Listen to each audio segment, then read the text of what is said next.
देखिए क्या होता है, अफजल गुरु की जो फांसी थी, तो मुझे पता था फांसी कभी 10 साल में एक होती है। हम्म। तो अफजल गुरु की जब फांसी थी तो मुझे उसका इंचार्ज बनाया। मैं हेडक्वार्टर से उसको सुपरवाइज कर रहा था। वैसे इंचार्ज जो है सुपरिटेंडेंट जेल होता है, तो मुझे हेडक्वार्टर से भेजा कि आपने इसको सुपरवाइज करना है। तो पहले मैंने देखा हुआ था, वो भी मुझे जानता था। तो जब मैं उनके उसमें गया, अफजल, क्योंकि अफजल गुरु को, उसके घर वालों को तो हमने दो दिन पहले बता दिया था कि इसको हम फांसी पे लगाने जा रहे हैं। पर वो बात दूसरी है कि उसको वो चिट्ठी मिली नहीं। उसको चिट्ठी तब मिली जब वो ऑलरेडी फांसी पे लटक चुका था। तो अफजल गुरु के पहली देर हम चाहते थे कि जो अफजल गुरु की फांसी हो, इसमें ज़्यादा लोगों को पता ना चले, क्योंकि बड़ी एक सिक्योरिटी रिस्क प्रिजनर को आप जो लटकाने जा रहे थे, तो हम चाहते थे कि लोगों को पता ना चले। तो मैं इसलिए वहाँ पे उस जेल में सुप्रिंटेंडेंट जेल के साथ मैं शाम को ही वहाँ पहुँच गया था। अगर मैं शाम को वहाँ आऊँगा तो वहाँ पे शोर नहीं मचेगा। कईयों को पता, क्योंकि ड्यूटी चेंज होती रहती है। कुछ को अगर पता भी था कि मैं अंदर हूँ तो वो अगला वो सोचे निकल गए होंगे, और दूसरी ड्यूटी वाले जो आए थे उनको पता नहीं था कि मैं अंदर हूँ। सुप्रीम जेल हम सारे अंदर है। तो हम अंदर सारी तैयारी कर रहे थे। जो रस्सा वगैरह जो था उसको देखना होता है कि रस्सा जो है ठीक तरीके से गले में फिट हो, ताकि फांसी ठीक तरीके से हो। उस टाइम पे जो है कोई ऐसा कानून नहीं था, क्योंकि मैंने सुना था कि कई बार जब फांसी लगाते थे तो बंदे की गर्दन ऊपर रह जाती थी और बॉडी नीचे गिर पड़ती। अगर भारी बंदा होता था तो बॉडी नीचे रह अलग हो जाती, जाता। अलग हो जाती थी। तो उस टाइम पे हमें खाली ये होता था कि बंदा मर जाए, चाहे जैसे भी है, रूल फॉलो हो या ना हो, पर बंदा मर जाए, फांसी उसको लग जाए।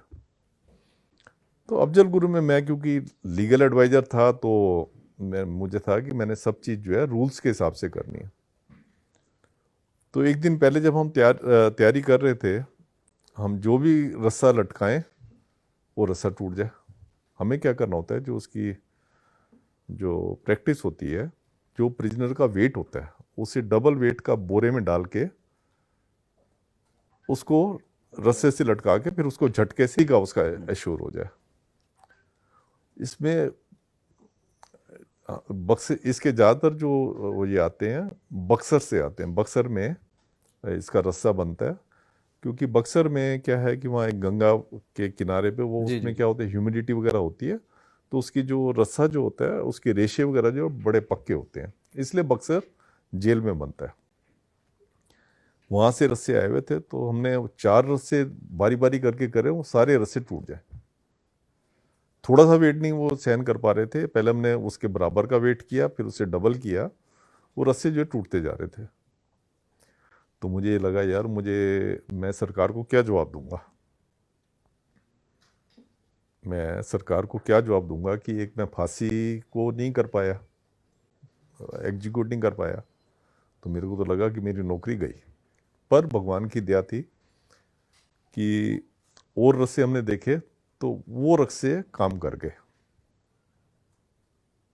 तो वो रस्से काम करके फिर हमें विश्वास हो गया कि इस रस्से से हम लटका सकते। हमारी जेल में जो रस्से बहुत पड़े होते हैं, खाली लटकाने के लिए नहीं होते, रस्सी का कई काम होता है। वैसे तो रस्सी जो है एक प्रोहिबिटेड आर्टिकल है, तो हम उसको काफ़ी, उसमें अपने एक बड़े बक्से हैं हमारे बने हुए, आर्मी स्टाइल के बक्से होते हैं जिसमें हम रस्सों को रखते हैं जोड़ के।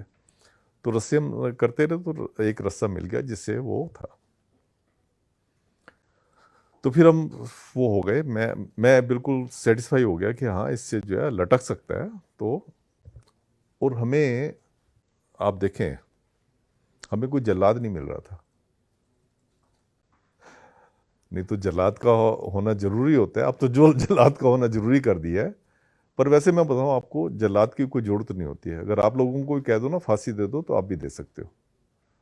जब मेरे जैसा लॉ ग्रेजुएट फांसी दे सकता था, तो आपको भी कह दो तो आप भी फांसी दे सकते हो। उसमें कुछ नहीं होता, खाली एक लीवर होता है, उसको खींचना होता है और रस्से को अपने स्टाइल से बांधना होता है। अगर रस्सा आपने ठीक तरीके से नहीं बांधा, तो मैंने जो आपको बताया ना इंसिडेंट होता है, गर्दन जी। ऊपर रह सकती है, वो बॉडी नीचे आ जाए, तो ये चीज़ हो सकती है। तो खैर जब रस्से से मैं पूरा वो हो गया तो फिर मैं, जल्लाद कोई था नहीं, खाली सारे ऑफिसर ऑफिसर थे और हमारे सिपाही थे। हमारे सिपाही भी अगर उनको आप कह दो फांसी देनी है, बड़े खुश होते हैं, खुश होकर फांसी देते हैं। खेल होता है एक उनका। तो ये हो गया, जब मैं इससे हो गया कि हाँ ठीक है, रस्सा ठीक है, तो फिर मैं इनके पास सुबह के टाइम गया। तो एकदम इन्होंने मुझे देखा तो इनको लगा कि आज कुछ ना कुछ अनहोनी हो रही है, कि सुनील गुप्ता जी के सवेरे सवेरे दर्शन हो गए। सुप्रीम जेल को तो वो देखते देखते थे जी। तो मुझे कहने लगे कि सर आज कुछ दे रहे हो, फांसी वगैरह दे रहे हो? हाँ। तो मैंने कहा तुम्हें कैसे पता है? तो कहने लगे कि एक तो आपके दर्शन हुए हैं सुबह सुबह, और दूसरा जो है मेरे को रात को अलग बंद कर दिया था, और जो सिपाही रोज मेरी ऊपर नज़र नहीं रखते थे, हमारा कानून ये कहता है कि जिसको आपने फांसी देनी है आप 24 घंटे उसको एक रेगुलर वॉच में रखोगे।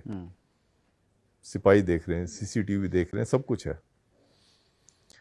तो मैंने कहा हाँ, मैंने कहा आपको फांसी देने जा रहे हैं। मैंने खबर ब्रेक किया। वैसे उसके घर वालों को हमने बता दिया था पहले, क्योंकि ये बहुत ही ज़्यादा सिक्योरिटी का मामला था, जिसके ऊपर कितने राइट्स हो जाते, कितना कुछ हो जाता। तो फिर कहते अच्छा ठीक है सर। तो फिर पहले चाय पी, मैंने कहा चाय पियोगे? कहते हाँ, मैं आप आए हो तो मैं आप सबके साथ जो है चाय पीऊँगा। तो उसने हमारे साथ चाय पी।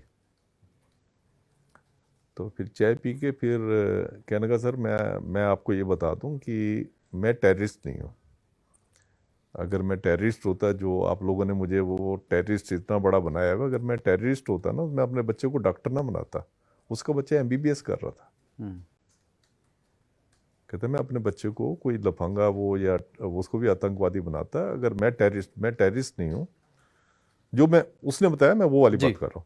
मैं टेररिस्ट नहीं हूँ, पर मैं हमेशा ऑनेस्टी के साथ रहा हूँ। आप मेरा रिकॉर्ड पता कर लो, पीयूसीएल का मैं एक्टिव मेंबर था। पीयूसीएल के जितने प्रोग्राम होते थे मैं जाता था, और मैंने हमेशा जो है अपने देश को मजबूत करने के लिए, यहाँ से डिसऑनेस्टी को हटाने के लिए, करप्शन को हटाने के लिए मैंने काम किया। आप उनसे पूछ लो, मेरा पूछ सकते। मैंने कहा भैया अब तो देख सारी लीगल प्रक्रिया हो सकती है, मैं क्या पूछूंगा? तो मैंने कहा अच्छा तू ये बता, तो अपने घर में कुछ कहना चाहता है? तो मैंने कहा तू कुछ लिख के दे, क्योंकि मुझे पता था कि इसके राइट्स वगैरह हो सकते हैं। वो इतना अच्छा था, उसने वो पूरा लिख के दे दिया। उसने अपनी वाइफ को लिखी चिट्ठी, जिसमें उसने कहा कि जो लीगल की, जो भगवान की इच्छा थी वो मैं जा रहा हूँ, पूरी भगवान की इच्छा को मैं पूरी कर रहा हूँ, तो सब मेरे साथ बुज्जी में। तो आप जो है बिल्कुल आप बेटे की पढ़ाई पूरी करवाना है ना, और आप सबको तो अपील कर देना मेरी तरफ से कि वहाँ शांति बनाए रखें।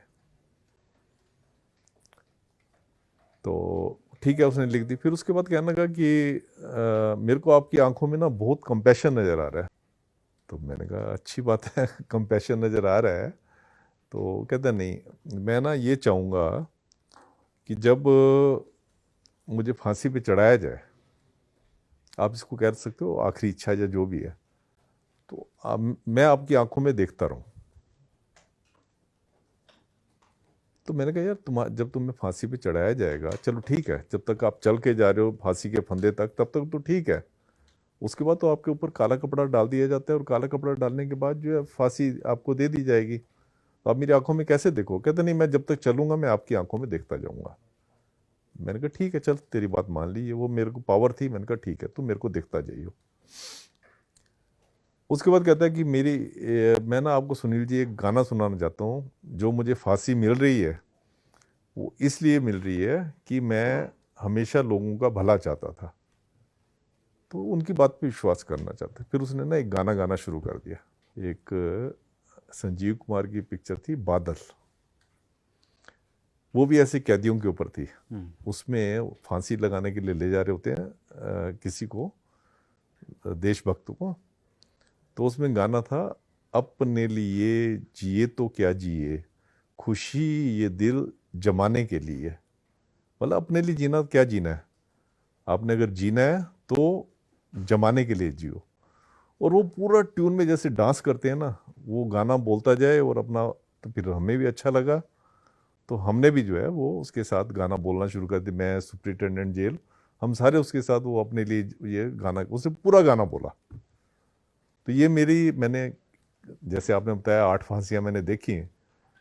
मैंने ज़्यादातर लोगों को देखा था कि जब फांसी लगती थी वो रोते हुए होते थे, जी मैंने कुछ नहीं किया जी, ये तो ऐसे वो हो गया। बड़े बड़े टेररिस्टों को देखा, नहीं जी नहीं, ये तो हमें उसने फंसा दिया, उसने फंसा दिया। ये पहला मैंने कैदी देखा था जो हंसते हुए कह रहा था कि अपने लिए नहीं जीना चाहिए, मतलब एक मैसेज दे रहा था कि आपको अपने लिए नहीं जीना चाहिए, दूसरों के लिए जीना चाहिए।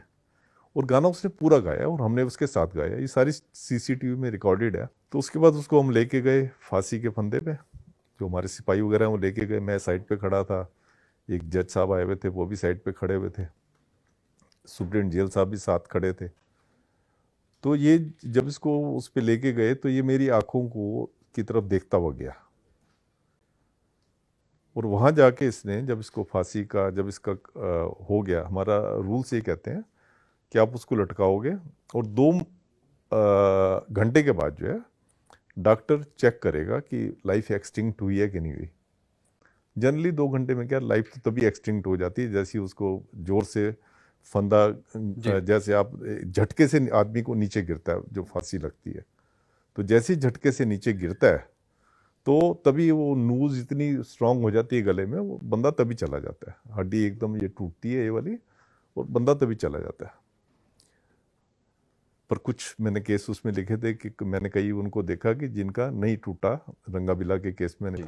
तो इनको फिर ये 2 घंटे के बाद ही जो है डॉक्टर ने आके डिक्लेयर कर दिया कि इनकी जान जा चुकी है। तो फिर हमें वहीं पे जेल में ही हुक्म था कि जेल में ही इनको दफनाना है।